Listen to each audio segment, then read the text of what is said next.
देखो, Indian cricket इस समय बहुत एक्साइटिंग चल रहा है। अभी अभी आईपीएल के ऑक्शन हुए हैं, उसके बाद अभी बीजीटी चालू है और उसके बाद चैंपियंस ट्रॉफी को लेकर के भी पूरा माहौल बन गया है और शेड्यूल जो है कभी भी आ सकता है। तो हमने कहा कि one of my favourite people जिनसे मैं क्रिकेट की बात करना पसंद करता हूं, निखिल भाई, उनको इन्वॉल्व किया जाए, उनको भाई पॉडकास्ट पर बुलाया जाए और पूछा जाए कि इस पूरे एक्साइटिंग दौर जो चल रहा है उस पर उनकी क्या राय है। हमने आईपीएल ऑक्शन की सभी टीम के बारे में बात की, बीजीटी के बारे में बात की, रोहित शर्मा की कप्तानी, जसप्रीत बुमराह की कप्तानी, विराट कोहली का फ्यूचर और चैंपियंस ट्रॉफी के लिए इंडियन टीम की तैयारी क्या होनी चाहिए। बहुत ही डिटेल पॉडकास्ट आपके लिए लेकर के आए हैं और अगर आप क्रिकेट के सुपर फैन हो देन आई एम श्योर आप इसको बहुत ज्यादा एंजॉय करने वाले हो। निखिल भाई ऑब्वियसली cricket.com पे सीनियर पैनलिस्ट, कमेंटेटर आपको वहां दिख जाएंगे। उसके अलावा ऑलमोस्ट 100 के उनके ट्विटर फॉलोअर्स होने वाले हैं, नीचे उसका लिंक है, जाकर के उनको फटाक से फॉलो कर लो and trust me you will not regret it. तो देखो, देर बिल्कुल भी ना करो, मजा आए तो सब्सक्राइब कर देना, ठीक है? एंजॉय। तो हमारे और निखिल भाई के पॉडकास्ट का हमेशा से एकदम सडन प्लान बनता है। निखिल भाई को मैसेज करो, वो एक टाइम दे देते हैं और हम लोग उसी टाइम आ जाते हैं क्रिकेट की बात करने। निखिल भाई, बिफोर वी बिगिन, आपका एक ट्वीट मैंने देखा था and I had such a great laugh. एक लड़के ने, जब आप मैच देख रहे थे and you were tweeting about many matches at the same time, तो एक बंदे ने आपको ट्वीट लिखा कि भाई कितना क्रिकेट देखते हो आप, and you replied with what else we hear for. उसको मैं जब भी याद करता हूँ मुझे इतनी हंसी आती है। This was I think between the New Zealand series and जब वो साउथ अफ्रीका वाला T20 सीरीज चल रहा था उस टाइम पे। मैंने तो वो T20 सीरीज ज्यादा फॉलो नहीं किया क्योंकि लास्ट टाइम जब आपसे बात हुई थी तो यही हम लोग ने डिस्कस किया था कि 2026 का वर्ल्ड कप अगर आप 24 से करो तो चाहे तिलक वर्मा कितनी भी सेंचुरी मारे, जो सैमसन कितनी भी सेंचुरी मारे, एंड में क्या होगा किसी को पता नहीं। सो थोड़ा सा मीनिंगलेस हो जाता है। तो मैं थोड़ा सा उस पर फोकस अभी मेरा टेस्ट क्रिकेट पे था, बट हमने लास्ट टाइम जिस टॉपिक पर सबसे ज्यादा निखिल भाई फोकस किया था that was the IPL auction. बहुत सारा हम लोग ने बनाया, क्या रूल्स आएंगे, क्या है, कौन रिटेन होगा, कौन नहीं होगा। और मैंने तो एज यूजुअल मैंने cricket.com पे पूरा आपका देखा, दोनों दिन ऑक्शन का, सारी टीम्स का, और उस पर मैंने थोड़ा सा कॉपी भी किया जैसे मैंने आपको बता रखा है पहले से। तो भाई लास्ट एक पॉइंट आपने वहां पर बहुत अच्छा उठाया था, जो पूरा पैनल था 3 लोगों का, कि this was suppose to be the mega auction but this was not as mega as you would have like. मतलब मेगा ऑक्शन का नाम ही था खाली, लेकिन प्लेयर्स का उतना नहीं था जितना मेगा होना चाहिए था। सो आई फील कि जितनी भी टीम्स हैं इस बार, सब में थोड़ा थोड़ा डाउनग्रेड देखने को मिल रहा है और कोई भी क्लियर फेवरेट नहीं दिख रहा। Do you agree with this statement? नहीं, बिल्कुल। पहले तो thank you so much for the lovely introduction. बस वही है, क्रिकेट पसंद है तो ट्राई करते हैं कि जितना फॉलो कर सके, जितनी शिद्दत से कर सके करें। बाकी जो बात आपने आईपीएल की कही तो बिल्कुल सहमत हूँ आपके विचार से। डाउनग्रेड हो ना हो पता नहीं, पर एक चीज है कि ये आईपीएल ऑन पेपर भी ज्यादा कॉम्पिटेटिव होना चाहिए, क्योंकि जैसा आपने कहा हर टीम में 1-2 कमियां हैं जो एकदम उठ के आती हैं कि अच्छा, इस टीम में ना ये 2 चीजें नहीं चली तो दिक्कत हो सकती है, इस टीम में ना ये 2 प्लेयर बहुत बड़े प्लेयर है।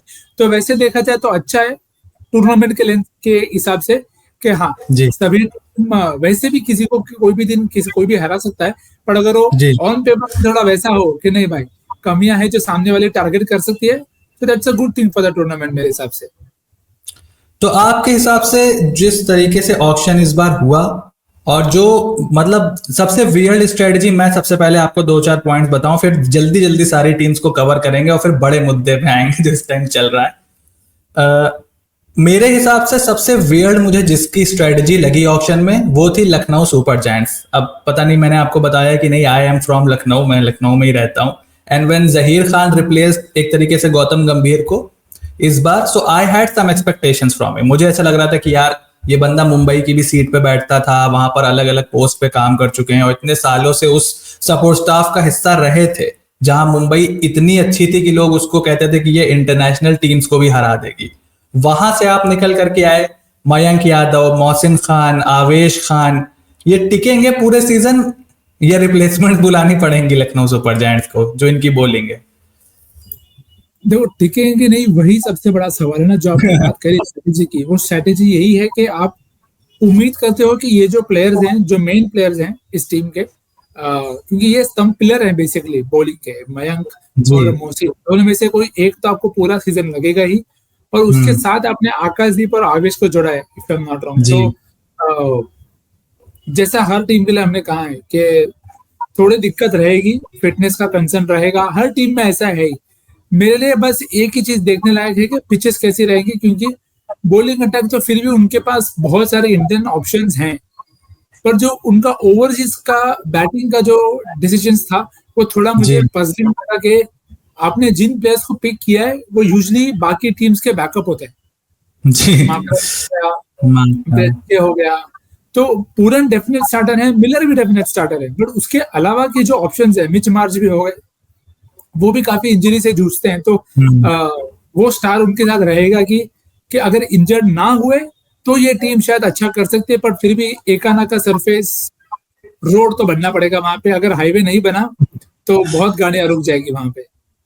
मैं वहां पर देखने गया था लास्ट कोलकाता नाइट राइडर्स और लखनऊ का जो मैच हुआ था, उसमें शुरुआत तो फिल सॉल्ट ने बहुत तेज की थी, जैसे लग रहा था एकदम रोड है, बट अगर ड्यू नहीं गिरती तो आप वहां कितनी भी रोड बनाओ वो धीरे धीरे सरफेस स्लो हो जाता है लखनऊ का। जो सामने से देखने में लग रहा था कि बॉल बहुत फंस के आ रहा था।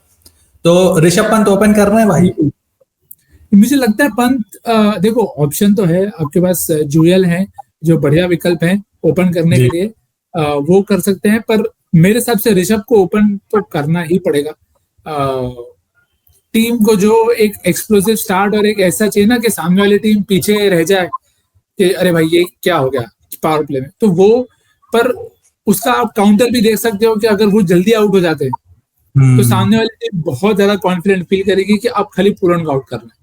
तो थोड़ा उनको डोमेस्टिक जो उन्होंने पूल लिया है उसको सही से यूज करना पड़ेगा। तो देखते हैं, अभी तो काफी लंबा समय बाकी है, तो देखना पड़ेगा कि उनकी स्ट्रैटेजीज कैसी रहती है।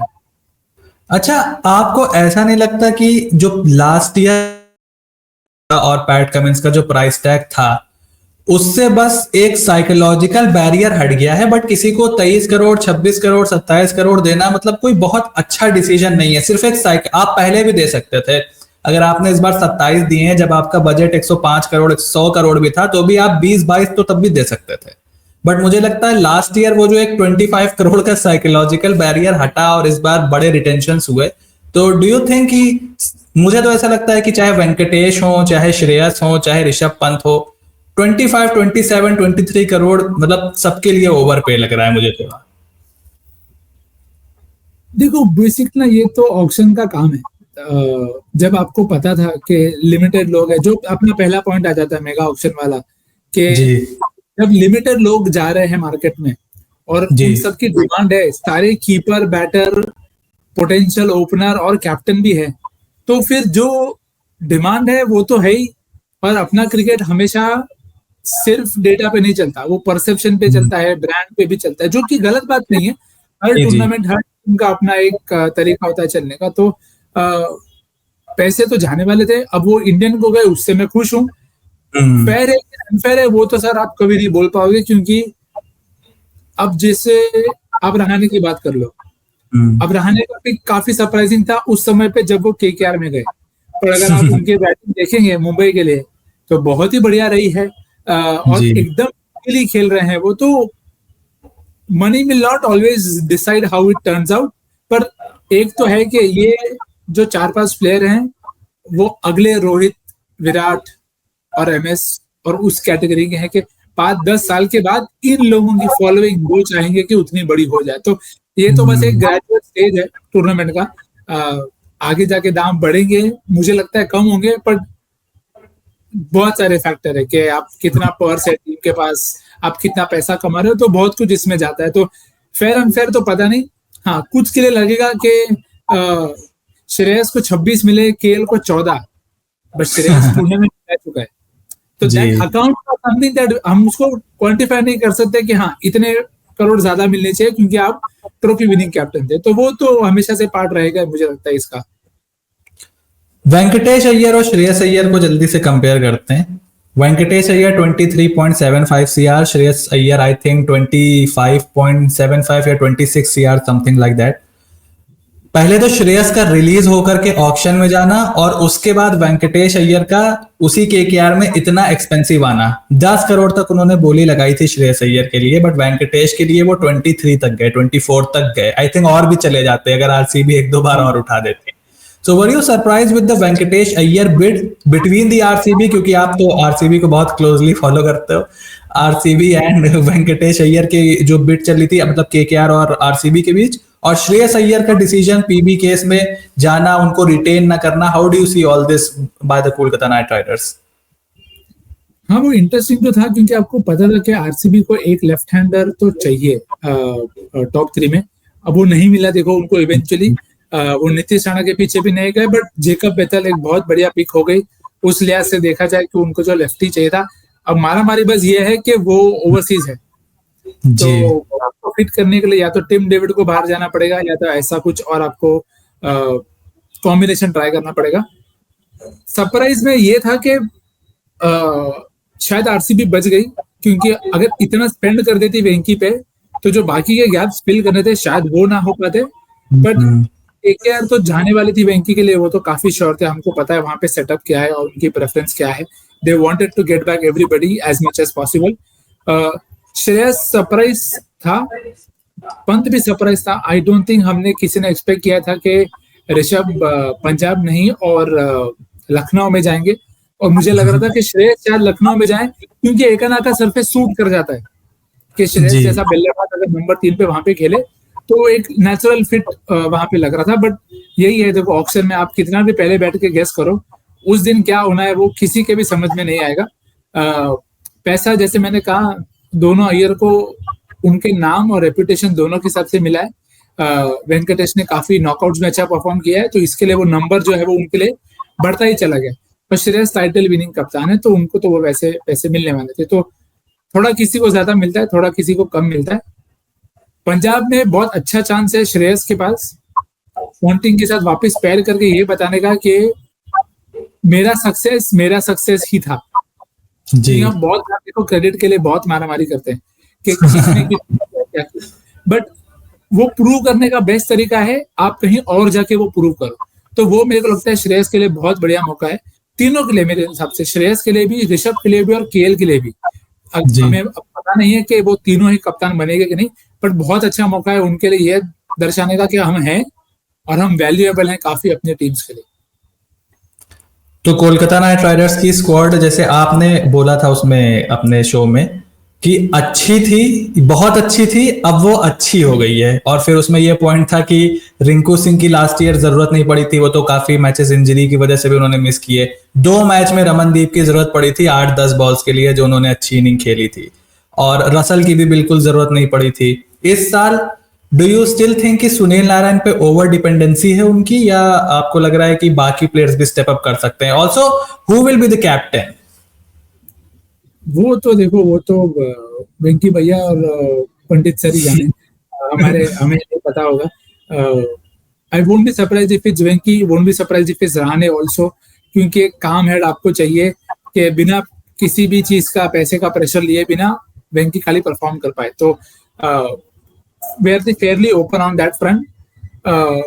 मैं वो उसी बात पे अड़ा रहूंगा कि अच्छा स्क्वाड है, नारायण चलते कि नहीं चलते वो तो भाई चलने वाले थे ये भी हमें नहीं पता था, तो नहीं चलेंगे ये भी हमें नहीं पता कि वो चलेंगे कि नहीं चलेंगे। पर मैं बस ये होप कर रहा हूँ कि टीम्स ज्यादा प्रिपेयर हो। पिछले साल शायद आप वापस कॉट बाय सरप्राइज हो गए, पता नहीं क्यों, बट हो गए। अब हो गए तो ठीक है, अभी नहीं होने चाहिए यहाँ से, तो वो मेरे को लगता है एक चैलेंज रहेगा, पर उनके पास विकल्प है। आप क्विंटन के साथ ओपन कर सकते हो, अगर आपको अंक्रिश को ऊपर खिलाना है तो, या रहाणे से ओपन करा सकते हो, तो विकल्प बहुत है इस बार केकेआर के पास, जो अच्छी बात है। कैसे यूज होता है वो तो हमें नहीं पता चलेगा, पर मैं जनरली होप करूंगा कि टीम्स नरेन के बैटिंग के लिए ज्यादा प्रिपेयर हो। बॉलिंग तो नरेन उतना ही देगा, 20 और 1 रन, 24 ओवर, 1 विकेट पौधे वैसा। ऑल्सो जो एक पिक मुझे और काफी सरप्राइजिंग लगा था वो था ईशान किशन सनराइजर्स हैदराबाद में। उनके पास क्लासन था, टॉप ऑर्डर में ऑलरेडी 2 लेफ्ट हैंडर थे, बट काविया जी पूरा जोर लगा के ईशान किशन को उन्होंने अपनी टीम में ले ही लिया। How do you see that buy? And I think उनकी स्क्वाड भी, they have Harshal Patel, Mohammed Shami and Pat Cummins, essentially these are the three bowlers. और फिर इस बार उनको नीतीश की बॉलिंग की भी मुझे ऐसा लग रहा है कि जरूरत पड़ेगी। How do you see SRH shaping up, and क्या आप सरप्राइज थे Ishan Kishan in SRH? Surprise में सिर्फ स्पॉट से था कि वो कहाँ बल्लेबाजी करेंगे, वो थोड़ा ट्रिकी हो जाता है कि नंबर 3 पे अगर आप खिला रहे हो उनको राहुल त्रिपाठी की जगह पे, तो जो आपका टॉप 3 है वो अगेन वन डायमेंशनल नहीं है, तीनों लेफ्टीज है। तो हाँ, शायद टीम्स को उनको प्लान करना इजी पड़े, पर सीजन काफी इंपॉर्टेंट है ईशान के लिए कि वो उन पे काफी इन्वेस्टमेंट करी है टीम्स ने, पहले मुंबई ने करी थी, शायद उनको उतने रिटर्न्स नहीं मिले, पर फिर भी he was a very crucial part of their setup. तो एसआरएच मुझे लगता है एज ए टीम जो पिछले साल किया वही रिपीट करना चाहेंगे। मेरे को अभी भी लगता है वो एक बैटिंग हेवी टीम है, तो वो जो 2016 की एसआरएच थी उससे एकदम विपरीत है कि अब ये टीम बैटिंग पे रिलाई करेगी, बॉलिंग पे नहीं। तो अगर पार स्कोर 200 का है तो शायद आपको 220 या 240 मारना पड़े, क्योंकि जैसी बॉलिंग लाइनअप ऑलमोस्ट सभी टीम्स की है, आपको पता है कि थोड़ा हाई वेरिएंस है कि शमी नए बॉल से बहुत बढ़िया हो सकते हैं, बट हर्षल एंड में थोड़े मार भी खा सकते हैं, तो वो भी हो सकता है। एडम जाम्पा बहुत अच्छा पिक रहेगा, पर एडम जाम्पा को खिलाने के लिए फिर कौन बाहर नहीं आएगा, क्योंकि ट्रेविस हेड, क्लासन और कमिंस तो खेलेंगे। और अगर जाम्पा खेल रहा है तो आपको जो इंडियन बॉलिंग कंटिजेंट है, क्या आप जयदेव को खिला रहे हो, क्या कैसे जा रहे हो, तो वो सब चीज देखना काफी मजेदार होगा। पर बैटिंग टीम मुझे लगती है एसआरएच, और देखते हैं कैसे if they are able to continue their template from the last year. Also Ishan Kishan की जगह रॉबिन मिन्स को मुंबई इंडियंस ने लिया है। पिछले साल वो जीटी में थे, ऑब्वियसली खेल नहीं पाए अपने एक्सीडेंट की वजह से, and they have another wicket keeper Ryan Rickelton, the overseas one. और फिर विल जैक्स की बड़ी झप्पी अप्पी लेकर के उनको अपनी टीम में शामिल किया। सो वो मुंबई इंडियंस की स्ट्रेटजी आप कैसे देख रहे हो कि हार्दिक पांड्या को, पहले तो जो आपने प्रिडिक्ट किया था पिछली बार जब हमने एक शो किया था कि सब रुक रहे हैं भाई, सूर्या भी रुकेगा, रोहित भी रुकेगा, हार्दिक भी रुकेगा, बुमराह भी रुकेगा, सब लोग रुकेंगे, वो किसी ना किसी तरीके से रोक लेंगे, फिर तो पूरा रूल्स ही चेंज हो गए, 5 प्लेयर भी रिटेन हो गए, सबको अपनी मर्जी के पैसे भी retention. I think that was good decision. Bumrah deserved to be the first retention in any team. वो है हार्दिक को उन्होंने फॉरेन कैप्टन भी अनाउंस कर दिया जैसे ही रिटेंशंस निकल करके आए। सो लुक्स लाइक कि बहुत क्लियर थिंकिंग थी वहां पर और स्ट्रेटेजी भी बहुत क्लियर थी। वही चीज जो आपने अपने शो में बोली थी कि मुंबई ने किया है तो कुछ सोच समझ के ही किया होगा। वो किया होगा, वो तो देखो कैसा है कि अब हैं इतने सारे मैच विनर, उनको पता है कि what it takes to win. अब वो कभी एग्जीक्यूट होगा, कभी एग्जीक्यूट नहीं होगा। हमने पिछले साल ऐसी झलकें भी देखी है जहां पे despite the bowling attack they found a way to compete in many game. तो वो है, अब उनके पास वो प्रोसेस है। अब देखो वापस से वो उस स्तर पे जाके परफॉर्म करेंगे कि नहीं करेंगे वो हमें नहीं पता, पर इस साल भी मेरे को लगता है जो डिपेंडेंसी है वो रहेगी इन्हीं मैच विनर्स पे कि वो दो तीन गेम कोई और खड़ा हो, 2-3 गेम कोई और खड़ा हो जाए वैसा। क्योंकि बॉलिंग देखो, बोल्ट वापस आ गया तो बोल्ट और बुमराह का पेयरिंग हमेशा से अच्छा रहा है। और मेरे लिए मुंबई के इस साल सबसे बड़े मैच विनर हो सकते हैं अल्लाह गजनफर, क्योंकि दीपक चहर की देखो, आई होप जेन्युइनली कि वो फिट रहेंगे तो फिर टेंशन नहीं होगा। पर अगर उन्हें कुछ होता है, पर जो प्रॉब्लम सभी टीम्स के साथ है, अगर आपका की प्लेयर इंजर्ड हो जाए तो ट्रबल तो आपको होगा। तो मेरे को लगता है बैटिंग टीम भी काफी डीप है for them to not worry के हमें पास स्कोर नहीं मिलेगा। और फिर होपफुली अगर अल्लाह गजनफर, बुमराह सही से गेम में आ जाते हैं with bolt taking new ball wickets, तो मुंबई शुड बी गुड। और बाकी सब रहने वाले थे, वो तो मैंने आपको पहले ही कहा था, महिला को लाया ही इसीलिए था जयवर्धने को, ताकि वो सबको एकजुट करके रख सके कि भाई हमने पहले काम किया है, तो इस साथ वाला माहौल बना के रखते हैं ताकि सब सही रहे। बट सबकी कैप्टेंसी एस्पिरेशंस नहीं होती होंगी भाई, जैसे सूर्या लीडिंग इन T20, इसलिए महिला का वहां पे होना और भी ज्यादा क्रूशियल था, क्योंकि वो सभी प्लेयर्स को जानते हैं on A personal level also, क्योंकि काफी पहले टाइम स्पेंड कर चुके हैं। तो जिनके भी एस्पिरेशंस होंगी, आई एम श्योर उनसे बात किया होगा कि अभी टीम को देखो, फिर हम देखते हैं कि प्लेयर्स कैसे इसमें ग्रो कर सकते हैं। और I will not be surprised if अगले साल कुछ ट्रेड हो जाए, वो भी बिल्कुल पॉसिबल है। पर अभी के लिए it would have been very disastrous for Mumbai Indians if एक साथ सूर्या चला गया, बुमराह चला गया। You cannot afford that to happen. तो जी, आई जी, थिंक जी। ऑप्शन के पहले तो आप वो अफोर्ड नहीं कर सकते। तो मे बी आगे अगर वैसा कुछ होता है तो देखेंगे, पर अभी के लिए तो मुझे लगता है if they win maybe things will be resolve, if they don't जी। Maybe we don't. Also I think the world cup win से उनकी काफी हेल्प हो गई, जब रोहित हार्दिक सब झप्पी अप्पी लेकर के सारा मामला ठंडा हो गया वहां पर। आई थिंक थोड़ा तो रोल उससे थोड़ी ही गई वो होगी। हमेशा से होने ही वाला था, क्योंकि यार देखो इवेंचुअली है वो एक जॉब। अब जी, जॉब में जब टीम जॉब है तो टीम जॉब के प्रोज एंड कॉन्स दोनों होते हैं। तो इंडिया के लिए अच्छा हो गया कि बहुत जो आवाज था वो दब गया जी, एकदम, और आपको वो मैच में दिख भी रहा है कि सब खुल के खेल रहे हैं। जी। तो आपको T20 वैसे ही खेलना चाहिए। तो वो एक from an India lens also it's a good thing. Also some teams, जब से इम्पैक्ट प्लेयर का रूल आया है, उनको लग रहा है ऑलराउंडर को एकदम अपनी टीम से उन्होंने किनारे कर दिया, एकदम भगा दो, किसी को खरीदने की जरूरत नहीं है। I think Delhi Capitals is one of them this season. उन तो हमेशा से उनकी बैटिंग छोटी थी। Rajasthan Royals is one of them, and to an extent Hardik के जाने के बाद खैर उनकी मजबूरी भी हो गई। Gujarat Titans is also somewhat looking one of them. How do you see this strategy कि ऑलराउंडर को मत लो, 6 बल्लेबाज और 5 बॉलर्स और फिर एक इम्पैक्ट प्लेयर आप सिचुएशन के हिसाब से डालो अंदर बाहर? तो देखो है तो स्ट्रेटेजिकली मेरे को उससे दिक्कत नहीं है, पर इंडिया लेवल पे दिक्कत होती है, क्योंकि भाई आपको क्लियरली दिखता है कि इंटरनेशनल क्रिकेट में तो इम्पैक्ट प्लेयर है नहीं, तो वो डेप्थ आपको लगेगी। अब जीत चुके हो तो ऐसा लगता है कि अरे नहीं चाहिए यार, सब बराबर है। बट आपने भी फाइनल देखा था, हमने भी फाइनल देखा था। 30 में 30 के बाद मुझे नहीं पता आपने किसको प्रे किया था कि आप वो world cup Jeet, but prayer काम तो कर गया तब। पर वो हर बार करेगा कि नहीं आपको पता नहीं। तो वो बैलेंस बना के लेके चलना पड़ेगा कि दूसरा हार्दिक कौन है, अभी तक कोई तैयार नहीं हुआ। अगर आप इम्पैक्ट प्लेयर करोगे तो वो तैयार भी नहीं होगा। तो आरआर आप ले लो, गुजरात भी ले लो, ये कुछ टीम्स ऐसी हैं जहां पे हैं ऑलराउंडर्स। दिल्ली में भी ऑलराउंडर्स हैं, पर उनका जी। यूसेज पिछले साल हमने देखा था, अक्सर पड़े थे तो कितनी कम बैटिंग मिले, मतलब ऊपर भेज नहीं रहे थे। तो ऑलराउंडर होना भी कभी कभी प्रॉब्लम हो जाता है, क्योंकि अगर आपको उनको यूज करना नहीं आता तो फिर उसका कोई पॉइंट नहीं है। तो एक आरआर भी एक वैसी टीम है जो जिनके लिए वो ऑलराउंडर वाला स्पॉट चला ही नहीं है कभी। जी। सबको ट्राई कर लिया, होल्डर को ट्राई कर लिया, कॉर्बिन बॉस को ट्राई कर लिया, नीशम को ट्राई कर लिया, पर नहीं चला। तो इस साल भी देखो वैसा ही है कि नहीं मिला कोई ऑलराउंडर, और आपने अश्विन चहल चले गए तो आपको हसरंगा थिक्सेना दोनों को लेना पड़ा। जी। उन दोनों को आर्चर के साथ सब गेम खिलाओगे और हेटमायर भी खेलेगा, तो फिर जो बैकअप इंडियन बॉलिंग है उसको हमेशा से फिर साथ में लेके कुमार कार्तिक खेल रहे हैं, वो खेलेंगे नहीं खेलेंगे, सब कॉम्बिनेशन आपको फिर बिठाना पड़ेगा।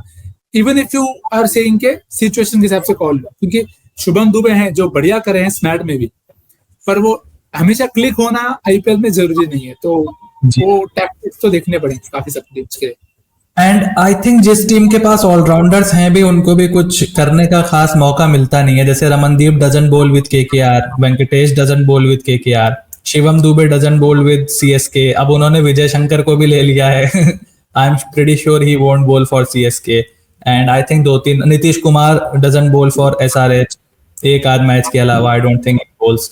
सो ऐसे इतने मतलब बड़े टूर्नामेंट में every team uses their biggest domestic tournament to enhance their national team.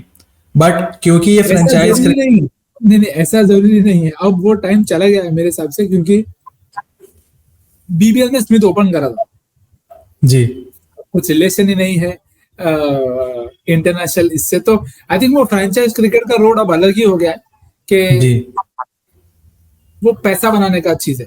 हम्म। वहां पे कोई ये नहीं सोच रहा है कि मैं मेरे, अगर वो सब करना है तो शायद मुश्ताक अली में करो, वो सब करना है तो आप आपके जो डोमेस्टिक दूसरे, क्योंकि ये सभी टीम्स, ऑस्ट्रेलिया है, इंग्लैंड का भी ब्लास्ट जो फॉर्मेट है वो चलता है, लंबा चलता है। कभी तो ऐसा लगता है 2-3 साल से चल ही रहा है, पता नहीं कौन कब किसको खेलेगा। तो वो सब टीम्स के साथ वैसा है, सब अपने अपने फ्रेंचाइज वाले टूर्नामेंट को अलग देखते हैं और जो डोमेस्टिक जी। टूर्नामेंट है उसको अलग देखते हैं। तो देखते हैं आगे। देखो तो इम्पैक्ट प्लेयर तो सीधा सीधा है, आपको दिखता है कि एम वो है ही नहीं। जी। तो अब एंटरटेनमेंट एम है तो उसी पे फोकस करो, और क्या।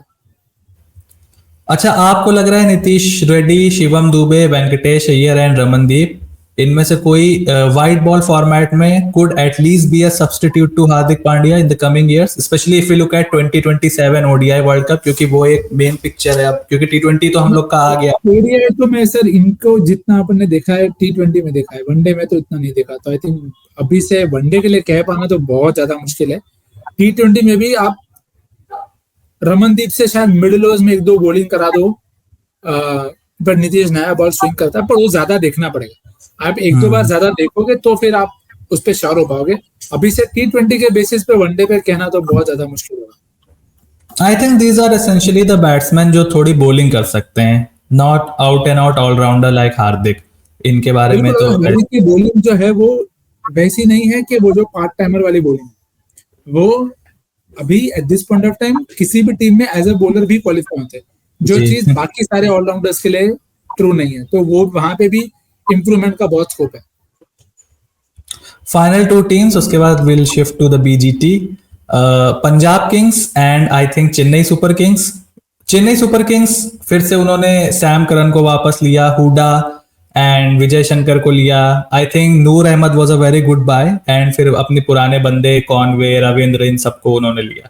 How do you see Chennai Super Kings? I am sure कि आप, वही है आपका पॉइंट कि चेपॉक में स्लो विकेट पे तो बढ़िया टीम रहेगी, बट उसके बाद क्या होगा जब आप बाहर ट्रैवल करोगे? हाँ बिल्कुल, और चेपॉक पे भी स्लो विकेट रहेगी कि नहीं आपको पता नहीं है। पिछले कुछ सालों में ऐसा रहा नहीं है कि चेपॉक घूमता है बहुत, तो वो दिक्कत तो रहेगी। और पहले तो वो नेल करना पड़ेगा, क्योंकि अगर वो नहीं होता तो जो आपने टीम बनाई है, आप अश्विन को भी वापस लेके आए हो, वहां पे फिर आप टैक्टिक्स वाइज इट में नॉट वर्कआउट। बाहर के लिए आपके पास विकल्प हैं कि नूर है, पाथिराना है, अंशुल कंबोज एक बढ़िया विकल्प, आपने दीपक चहर का रिप्लेसमेंट वैसा ले लिया, और अब उसको आप यूज कैसे करते हो वो तो देखना पड़ेगा। क्योंकि एक में अगर आप टीम बनाओ तो टीम काफी सेटल लगती है आपको, पर जो मिडिल ऑर्डर है वहां पे एक ओवरसीज बैटर चाहिए था। अब उन्होंने जेमी ओवर्टन को लिया है, जो कि काफी इंटरेस्टिंग पिक है, क्योंकि मैं देखना चाहूंगा कि उसका यूसेज कैसा होता है। उसके अलावा जैसे आपने कहा, मुझे लगता है विजय शंकर, दीपक हुड्डा दोनों को क्लियर रोल के साथ यूज किया जाएगा। शायद दोनों इंपैक्ट प्लेयर हो, हमें नहीं पता, but that is the line of thought with me के स्लो कंडीशंस के लिए बढ़िया टीम जी। अगर बैट डेक है तो कॉनवे से, ऋतुराज से बहुत ज्यादा एक्सपेक्टेशंस होगी। और राहुल त्रिपाठी मुझे लगता है काफी बढ़िया पिक हो गया उनके लिए, क्योंकि एक वैसा प्लेयर जो उनके लिए पहले खेल चुका है आरपीएस में फ्लेमिंग के लिए, तो he know the player inside out. तो देखते हैं कैसे कैसे ग्लू करती है ये चेन्नई की टीम।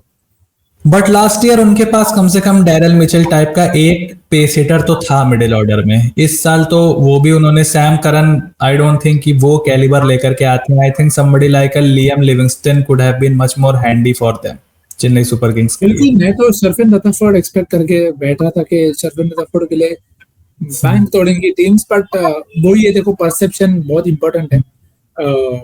लोग उन्हीं के साथ जाते हैं जिनके साथ वो पहले खेले हुए, विच इज फेयर ऑल्सो। तो एग्जीक्यूशन पे ध्यान तब देना, जैसे मैंने कहा, आपने भी कहा कि एग्जीक्यूशन देखना पड़ेगा कि how do you use somebody like a Shivam, a Jadeja, an MS, a Jamie Overton. मुझे लगता है शायद ये सीजन ऐसा हो जहां पे चेन्नई हर बार 3 ओवरसीज के साथ शुरू करे और चौथा डिपेंड करे कि देखते हैं कैसा चल रहा है। तो it might be between Sam and Jamie for all we know, कि नूर, पाथिराना, कॉनवे सब गेम खेलेंगे, पर सैम और जेमी might be a situational call, who knows. तो अगेन ये हम बहुत बहुत पहले सोच रहे हैं, सीजन आने तक बहुत कुछ चेंज हो जाएगा। एंड पंजाब किंग्स ने सबसे पहले, वो आए तो सबसे बड़े बजट के साथ थे, लेकिन जैसे ही मार्की प्लेयर्स खत्म होते होते वो आके सबके बराबर ही खड़े हो गए थे। 18 crore Arshdeep, I think that was fair. अगर आप रिटेन करते नहीं करते तो वो किस्मत से आपको उतने में ही मिल गए। 18 crore for Yuzvendra Chahal and then 26 something crore for Shreyas Iyer. और उसके बाद जो पूरी टीम थी उनकी टिपिकल पंजाब फैशन में उन्होंने, मुझे लगता, बनाने की कोशिश की। जॉस इंग्लिश, ग्लेन मैक्सवेल, वो पूरा ऑस्ट्रेलिया वाला एक मीम मैंने देखा था, शाहरुख खान के मुंह पे रिकी पॉन्टिंग की फोटो लगी, वो कह रहा मुझे एक ही मुल्क का नाम सुनाई देता है, ऑस्ट्रेलिया। मैं बस वहां पे यही होप कर रहा हूँ कि नया ढांचा है, पर जो कोर है उनका वो फिर भी इंडियन स्ट्रॉन्ग है। प्रभ सिंह, श्रेयस अय्यर, हरप्रीत ब्रार, अर्शदीप सिंह, युजी चहल, शशांक भी है, तो 6 काफी स्ट्रॉन्ग वधेरा है। इंडियन प्लेयर्स हैं आपके साथ, बट इनका एक साथ क्लिक होना बहुत ज्यादा जरूरी है, क्योंकि ये जी। ऐसे 6 प्लेयर नहीं है जिन्होंने हिस्टोरिकली अकेला टूर्नामेंट जिता दिया। यूजली का एक हाफ अच्छा होता है, एक हाफ उतना अच्छा नहीं होता। Shreyas needs people around him to feel to play his natural game. तो इस टीम में है, इस टीम में उनका रोल वैसा ही होगा कि नंबर 3 पे तो टाइम लेके खेल, हमारे पास हिटर्स आगे बहुत बहुत हैं, तो वो ठीक है। बट जो आपके ओवरसीज हैं उनको भी उसी लेवल पे स्टेप अप करना पड़ेगा कंसिस्टेंटली के Marcus Stoinis, Glenn Maxwell, they both will have to be consistent, क्योंकि इनकंसिस्टेंट रहोगे तो फिर दिक्कत हो जाएगी शायद इस टीम को। बट देखते हैं कैसे चलते हैं। मैक्सवेल की बुक आई थी कि भाई पंजाब किंग्स में मेरे साथ ये होता है वो होता है, उसके ऊपर आर्टिकल्स लिखे गए उनका सब कुछ, और फिर बेचारा महीने भर बाद घूम फिर के पंजाब में पहुंच गया। ये मेरे डिसीजन नहीं समझ। आई थिंक रिकी पॉन्टिंग का इन्फ्लुएंस रहा होगा उस डिसीजन में सबसे ज्यादा। अब वो अगर रिकी के अंदर भी अगर कॉन्फिडेंट फील ना करे तो फिर तो और वो कृष्णप्पा गौतम ने भी दिया था cricket.com को इंटरव्यू, जिसमें उन्होंने बोला था कि अगर मैं आ गया पंजाब में तो मैं 100% नहीं दे पाऊंगा। What do you think is wrong with Punjab? कोई आपकी हाइपोथेसिस, थ्योरी या कोई इनसाइड रिपोर्ट कुछ है? नहीं, इनसाइड रिपोर्ट या कुछ नहीं है, पर थियरी भी देखो कैसा है कि अगर आपको ये चीज 2-3 प्लेयर अगर कह रहे हैं बाहर आ गए बेझिझक होके, तो कुछ तो हुआ होगा जो उन्हें सेटल फील नहीं करा रहा होगा उस एनवायरनमेंट में। अब उसके बहुत सारे फैक्टर्स हो सकते थे, तो बिना वो सारे फैक्टर्स पता है हुए कुछ मैनेजमेंट या किसी पे कमेंट करना फेयर नहीं होगा। पर सब कुछ ठीक था, ये तो बिल्कुल नहीं था। अब इस सीजन देखते हैं कि क्या वो चेंज होता है या नहीं होता। पर नहीं होता तो फिर शायद चीजें और बाहर आएंगी, और हो गया तो फिर अच्छी बात। सो आई थिंक सारी आईपीएल टीम्स यहाँ पर कवर कर ली हैं। Now let's get to the main agenda जो आज हमारा है, that is the border Gavaskar trophy. 2 test, एकदम कॉन्ट्रास्टिंग सिचुएशन। सबसे पहले निखिल भाई, इस वक्त का सबसे बड़ा सवाल ये रहा, Virat Kohli, Rohit Sharma, I think clubbing both of them in test cricket should be a crime, but this is how things run on social media, कि विराट कोहली और रोहित शर्मा पहले न्यूजीलैंड की सीरीज 3-0, वो तो मुझे अभी भी लगता है कि बस मैंने अपने दिमाग में ही सोच लिया है, ऐसा कुछ हुआ नहीं है। होम में तो ऐसा हो ही नहीं सकता 3-0। आज भी मतलब मैं सोच रहा था जब आपने बोला कि शाम में करते हैं, मैं सोच रहा था कि जब मतलब अजीब ही सा लग रहा था सोच के कि ऐसा तो नहीं हो सकता यार, 3-0 कैसे आप घर में, वो भी न्यूजीलैंड से हार गए। बट ये हो चुका है। बॉर्डर गावस्कर ट्रॉफी, 2 एकदम कॉन्ट्रास्टिंग टेस्ट मैचेस हमने देखे। एक में तो Harshit Rana was looking totally unplayable, specially in the first inning. उसके बाद इस मैच में बहुत ज्यादा कुछ देखने में लग नहीं रहा था। How do you see Bumrah the captain, Rohit the captain, and future of the Rohit and Virat? नहीं, बात सही कही आपने बहुत सारी। पहले में हर्षित अनप्लेएबल था, सेकंड में अनप्लेएबल लग रहा था कि नहीं खिलाना चाहिए था, ऐसे लोगों के विचार थे। पर वो काफी अनफेयर है, कोई टेस्ट खेला है बंदा, और आपकी एक्सपेक्टेशंस थोड़ी लेवल पे होनी चाहिए। आप 2 टेस्ट वाले आपके पास इसके पिछले टूर्स में आप जब साउथ अफ्रीका, इंग्लैंड गए थे, तो आपके जो बड़े बड़े नामचीन प्लेयर्स थे जो डोमेस्टिक भी काफी खेले, वो भी एडजस्ट नहीं कर पाए थे। तो फिर हर्षित से आपकी एक्सपेक्टेशंस वैसे रहना थोड़ी अनएक्सपेक्टेड है। पर सरप्राइज था। पहले तो न्यूजीलैंड वाला लॉस मेरे को लगता नहीं है कि मैं कंबाइन भी करूं कि 2015, 2017, 2019, 2023 में कंबाइन भी करूं, फिर भी मेरे को उतना यकीन या ऐसा उतना में चौंका नहीं था जितना ये 3-0 से चौंका था। क्योंकि बहुत रेयर होता है कि आप घर पे बाहर जैसे लगो, ऐसा लग ही नहीं रहा था कि इंडियन टीम घर पे खेल लेती, जो काफी कम होता है। तो क्रेडिट टू न्यूजीलैंड कि उन्होंने इतना अच्छा परफॉर्म किया और सही छोटे मोमेंट्स जीते जो इंडिया ने जीते थे पर्थ में। एडलैंड में हमने वो छोटे मोमेंट्स जीते नहीं, तो डिफरेंस काफी ज्यादा क्लियर था। और जो पर्थ आप मैच जीते वो बुमराह की वजह से जीते। उसने वो मैच आपको सेटअप करके दिया पहले ही स्पेल में, दोनों ही बार।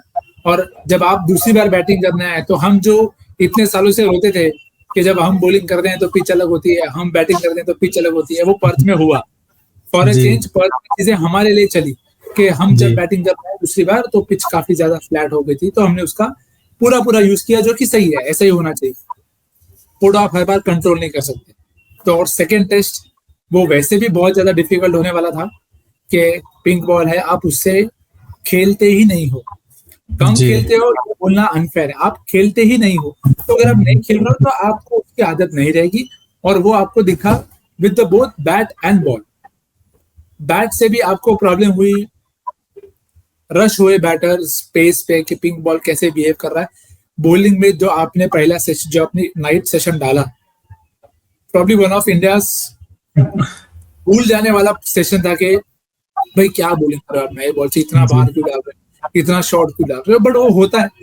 मेरे हिसाब से अगर आप मुझे पूछते पहले ही कि न्यूजीलैंड की सीरीज कैसी भी गई हो, कि 2 मैच के बाद आप 1-1 हो, तो मैं हंसी खुशी ले लेता, क्योंकि पहले 2 टेस्ट बहुत ज्यादा डिफिकल्ट थे। एक तो वेन्यू बर्थ का, क्योंकि पेस है, बाउंस है, और दूसरा पिंक बॉल।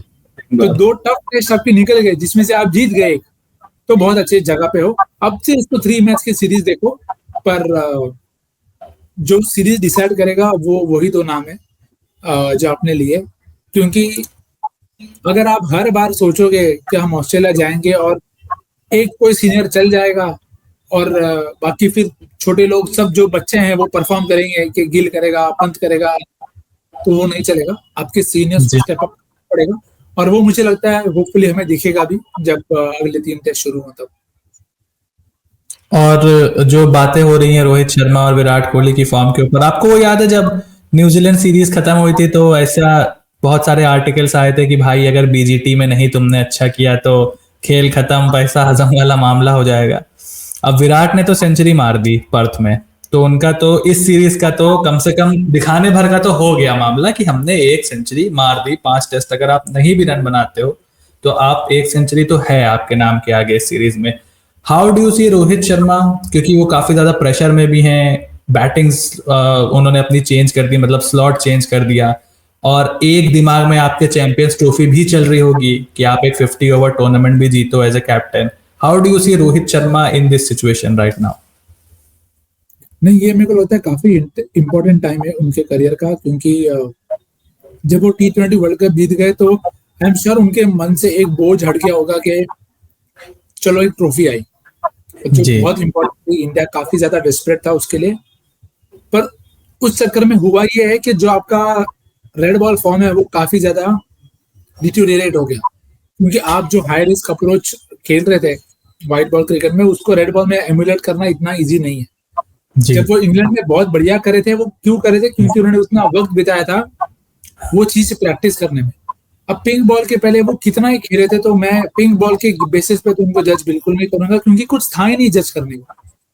बैटिंग वैसे भी डिफिकल्ट थी और आपको 2 अच्छे बॉल मिले, पर बात अब यहाँ से यही है कि ये कंटिन्यूसली हो नहीं सकता जी। अगर आपको बार बार ऐसे बॉलें मिल रही हैं तो आपको कुछ करना पड़ेगा, और अगर आप सीनियर हो के इसका अगर कोई निवारण नहीं निकाल पाओगे तो आपके लिए दिक्कत हो सकती है। तो रिटायर होंगे, ये क्या करेंगे, वो मेरे हिसाब से बहुत जल्दी है, क्योंकि मेरे हिसाब से इंग्लैंड सीरीज तो वो खेलेंगे, खेलने भी चाहिए। वो अनफेयर होगा किसी दूसरे यंगस्टर्स पे भी कि भाई तू सीधा जा, और इसी के लिए जो उन्होंने कॉल लिया है नंबर 6 पे खेलने का, वो it could work both ways.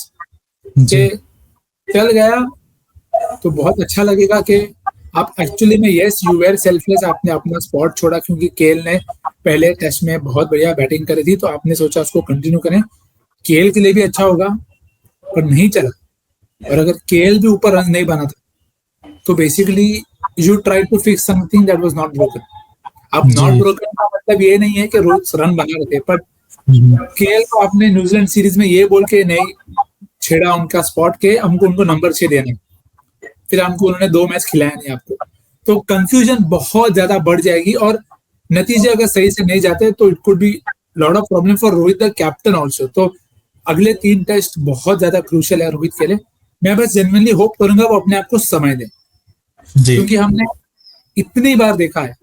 मेरे लिए आई डोंट नो, सबकी राय अलग होती है, मेरे लिए सबसे डेंजरस बैटर एक सेट रोहित शर्मा होता है, क्योंकि वो आउट खुद होता है, आप उसका आउट नहीं कर पाते। तो वो अगर उस मोड़ तक पहुंचे तो वो इंडिया के लिए बहुत ज्यादा अच्छा होगा, और नंबर 6 पे वो कर भी सकते हैं, क्योंकि अब आप ऐसे सोचना है कि ऋषभ पंत ने भी अब तक वैसी पारी नहीं खेली जो आप उनसे एक्सपेक्ट करते हो। जी तो अगर 2 मैच के बाद ऋषभ, रोहित, नीतीश कुमार रेड्डी वैसे भी अच्छा खेल रहा है, तो अगर ये 3 आपका इंजन रूम वापस अगर चल जाए after some contribution from the top order, तो आपकी टीम बहुत अच्छे शेप में लगेगी। पर ये सोचने के लिए बहुत अच्छा लग रहा है, इसके लिए बहुत मेहनत, क्योंकि जो आगे का समय है, जो मैचेस हैं, जो पिचेस होंगी वो इजी नहीं होंगी, तो काफी मशक्कत करनी पड़ेगी उनको वापस लेने आने के लिए। और विराट कोहली के बारे में जो बात हो रही थी जब न्यूजीलैंड सीरीज ओवर हुई थी कि भाई अब आपकी स्पिन प्लेइंग एबिलिटी के ऊपर कम से कम होम टेस्ट मैचेस में तो सवाल उठना ही चाहिए। और गुरकीरत भाई ने भी ट्वीट किया था कि at least there has to be a discussion on Virat Kohli's spin playing abilities और होम टेस्ट मैचेस में उनकी जगह किस तरीके से अब बचेगी। He got a great 100 in Perth, but फिर वही back of length Mitchell Starc की बॉल पे वो आउट हुए। सो विराट कोहली का आप फ्यूचर किस तरीके से देख रहे हो इस टाइम टेस्ट क्रिकेट में, क्योंकि घर पे तो अब लंबे टाइम तक कोई मैच है नहीं इंडिया का। हाँ, इसीलिए तो ये तीनों, जैसे मैंने कहा, ये तीनों टेस्ट जो है वो दोनों ही सीनियर्स के लिए बहुत क्रूशल है। विराट का देखो कैसा हो गया ना, अब हमारे मन में एक एक्सपेक्टेशन जैसी रहती है कि अगले मैच में आ जाएगा, बट वो अब काफी समय से ऐसा हो रहा है कि वो जो एवरेज है वो गिरते ही जा रहा है। और दिक्कत एवरेज गिरने से ज्यादा मुझे बस ये लगता है कि after a point of time ना आपका कंट्रीब्यूशन सिर्फ रन से नहीं होता जी। आपको चाहिए कि अगर कोई टीम में इतने ज्यादा यंगस्टर्स हैं, जो अब देखो इस टीम में तो जायसवाल यंग ही है, गिल इतना भी तो 100 टेस्ट नहीं खेला, वो तो है एक्सपीरियंस, ठीक है, पर अगर टीम डिफिकल्ट सिचुएशन में है तो आप लुकअप करते हो समझने लाइक विराट को कि आपने ये काम आप जिंदगी भर किया, कि आपने अपनी टीम को मुश्किल घड़ी से निकाल के एक अच्छी स्थिति में लाकर रखा है। फिर आपने 50 मारा हो, 100 मारा हो, 150 मारा हो, doesn't matter, as much as you doing the tougher job. तो वो मेरी एक्सपेक्टेशन विराट से बहुत ज्यादा है। उसमें दिक्कत हो रही है कि पैटर्न डेवलप हो रहे हैं, जो रोहित के साथ भी है, और यहाँ पे मैं जेन्युइनली होप करता हूँ कि if it continuous it will not look good, कि आप इतने बड़े खिलाड़ी हो बट अगर 5 साल से आपके एवरेज 30 के आसपास है तो कुछ तो गलत है। आपको वो एक्नॉलेज करके उसको चेंज करना पड़ेगा, क्योंकि हर बार ऐसा हो जरूरी नहीं है कि आप अच्छी पोजीशन में आके बैटिंग करो, और ऐसा पॉसिबल भी नहीं है क्रिकेट में। अब क्रिकेट वैसा रहा ही नहीं है जहाँ पे आप हर 3 में से एक मैच अगर अच्छी बैटिंग विकेट पर खेलोगे तो आप रन बनाओगे, बट वो नहीं पॉसिबल है। पर जब पॉसिबल है तो आप उन्होंने किया पढ़ते हैं, जब वो अच्छे समय पे आए, ही मेड श्योर कि he made the runs count, और यही मेरी उनसे अपेक्षा है कि अब वो हो गया तो आप पे वो प्रेशर तो निकल गया कि चलो सेंचुरी नहीं आ रही। अभी से मैं रोहित और विराट दोनों से यही उम्मीद करूंगा कि आप, क्योंकि मेरे लिए दोनों इंग्लैंड सीरीज खेलेंगे, उसके बाद जो मुझे सोचना है मैं उसके बारे में सोचूंगा कि क्या, कितना स्पॉट, कितना गेम, वो सब बाद में। पर अभी के लिए अगले 3 टेस्ट जितनी प्रैक्टिस करनी है करो, पर वापिस पैटर्न पे आउट दो, क्योंकि वो आपको कॉन्फिडेंस नहीं देगा, टीम को भी कॉन्फिडेंस नहीं देगा कि अगर हमारे सबसे बेस्ट बल्लेबाज वो पैटर्न तोड़ नहीं पा रहे तो ये हमारे साथ भी हो सकता है। तो कुछ नंबर कि जैसे गिल का स्टंप पे बॉल आने वाली अगर बॉल है तो उसकी एवरेज 8 है उसके खिलाफ, केएल राहुल शॉर्ट बॉल के एवरेज 10 है टेस्ट क्रिकेट में कुछ समय से। तो ये सारी पैटर्न्स ऑस्ट्रेलिया निकाल के बैठी है, वो अटैक करेगी आपको। तो अगर आपके प्लेयर्स वो नहीं पैटर्न तोड़ पाते तो अगेन हर बार हर चीज सीधी तरह से लिंक नहीं होती है, पर एक कॉन्फिडेंस आता है आपको, और आपको दिखता है एक कॉन्फिडेंट रन बनाता हुआ विराट कोहली इज इन्फेक्शियस जी। तो होपफुली दिखेगा। बाकी करियर तो जैसे मैंने कहा इंग्लैंड सीरीज तक दोनों को खेलना चाहिए, उसके बाद जो भी कॉल लेना है तब लेंगे फिर। अच्छा, स्पिन को लेकर के जो बात होती है, कुछ थ्योरीज हैं। एक है कि भाई प्रैक्टिस नहीं करते हैं इस वजह से स्पिन खेलनी नहीं आती। विराट को लेकर के थ्योरी है कि ये लंदन में प्रैक्टिस करते हैं, बहुत ज्यादा वक्त लंदन में रहते हैं, इसलिए बैटिंग करनी नहीं आती है। रोहित शर्मा को लेकर के ये थ्योरी है कि ये अटैक बहुत करते हैं और प्रैक्टिस वो भी नहीं करते, इसलिए वो हर चीज T20 तरीके से खेल रहे हैं। स्पिन प्लेइंग एबिलिटी जो है, क्योंकि एक ये चीज बहुत बोली जाती है कि एक टाइम पे हमारे बैट्समैन थे जिन्होंने मुरली और वॉर्न की पिटाई की थी, और आज आप ग्लेन फिलिप्स और सेंटनर पे आउट हो रहे हो, उनसे 3-0 उनके सामने हार रहे हो। सो हाउ डू यू सी कि ये स्पिन की डिबेट को कैसे देखते हो आप? मैं उसको सीधा सीधा ऐसे देखता हूँ कि टाइम चेंज हो गया है। जी। और उसका मतलब ये नहीं है कि जो पहले जिन्होंने अच्छा किया था वो अभी बुरा कर रहे हैं, या जो अभी बुरा कर रहे हैं वो पहले खेलते तो अच्छा करते। ये कंपैरिजन ही अनफेयर है। डीआरएस नहीं था तब, खेलने की जी। टेक्निक चेंज हो गई है जब ये लोग बड़े हो रहे थे। और ये चीज समझना बहुत इंपॉर्टेंट है कि जब एक विराट कोहली अपनी टेक्निक फाइनल कर रहा था तो डीआरएस नहीं था। जी। और ये डीआरएस इंटरनेशनल क्रिकेट की बात कोई इंटरनेशनल क्रिकेट में आके नहीं सीखता, डोमेस्टिक जी। क्रिकेट में सीखता है पहले। तो अगर डोमेस्टिक क्रिकेट में इतने साल से डीआरएस नहीं था तो जो बात केविन पीटरसन ने भी कही थी कि डीआरएस के आने के बाद हमको हमारा डिफेंस और ज्यादा स्ट्रॉन्ग करना पड़ा है और हमको तरीके निकालने पड़े हैं कि हम पैड के साथ ना खेलें और बैट के साथ ज्यादा खेलें। और पिचेस भी ऐसी रही हैं कि they have not been that conducive to getting a lot of big score, जो हमने देखा है घर पे।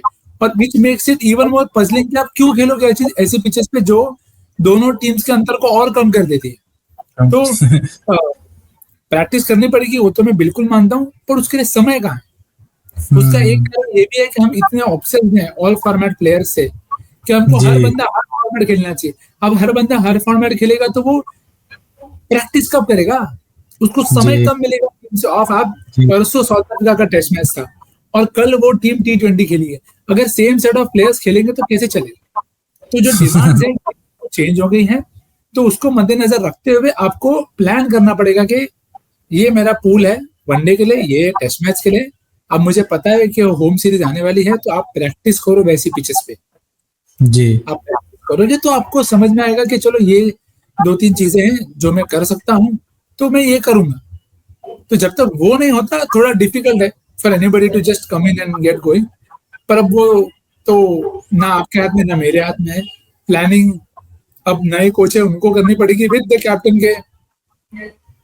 अगली बार जब होम सीरीज खेलेंगे तब देखते हैं कैसे सरफेस हो। और बाकी कौन किसको आउट हो रहा है, किसका रिकॉर्ड कैसे था, वो तो टाइम टाइम की बात है भाई। वो अब ऋषभ पंत अगर 10 साल पहले वैसे क्रिकेट खेलता तो हम सब उसके पीछे पड़े होते, तो नहीं पड़े। आंसर आपके सामने। मेन चीज जो मुझे थ्योरी से प्रॉब्लम ये लगती है, जो एनालिसिस होता है उसको मैं थोड़ा लेजी एनालिसिस देखता हूँ कि आप मैचेस से जोड़ते हो कि किसने कितने मैचेस छोड़े। कि अरे इन्होंने साउथ अफ्रीका की T20 सीरीज नहीं खेली थी टेस्ट मैचेस के बाद। अरे भाई मैचेस के बीच में गैप भी तो देखना पड़ता है।